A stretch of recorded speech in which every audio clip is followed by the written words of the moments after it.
Section 25, Fussilat, verse 47 to Al-Jathiyah.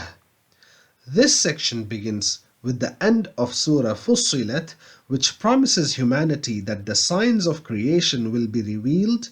We will show them our signs on the horizon and within themselves until it is clear to them that it is the truth.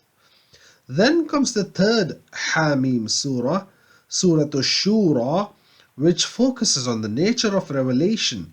The surah begins by confirming the divine origin of the Qur'an and then condemns the unbelievers for their denial.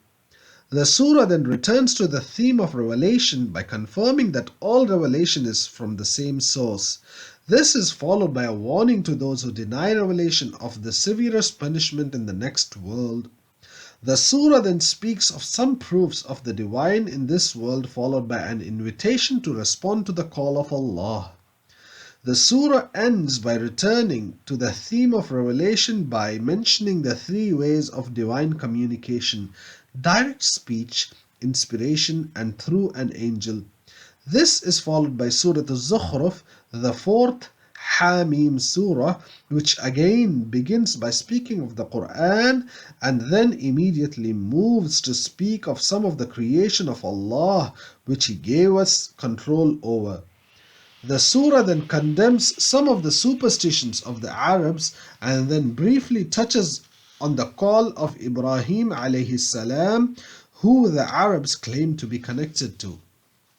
Then Allah answers the claims of some of the people of Mecca who felt that the Prophet ﷺ was not worthy of receiving the message, followed by a further mention of Musa ﷺ and Pharaoh, who similarly claimed that Musa ﷺ was not worthy of a message. This is then followed by the mention of Isa ﷺ and the disputes surrounding his nature.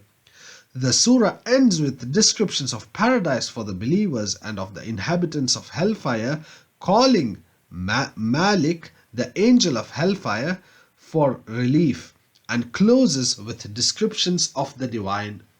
Then comes the fifth Hamim Surah, Surah Ad-Dukhan, which begins by speaking of a blessed night on which all matters are decreed, but then condemns the unbelievers for doubting the Qur'an. Then the surah speaks of the rejection of Pharaoh and his people and warns the people of Mecca of similar consequences.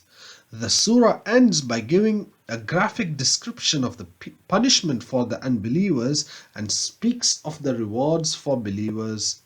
The section ends with the sixth Hamim Surah, Surah Al-Jathiyah, which begins by speaking of the Qur'an, followed by a description of some of the great signs in creation and the denial of the unbelievers.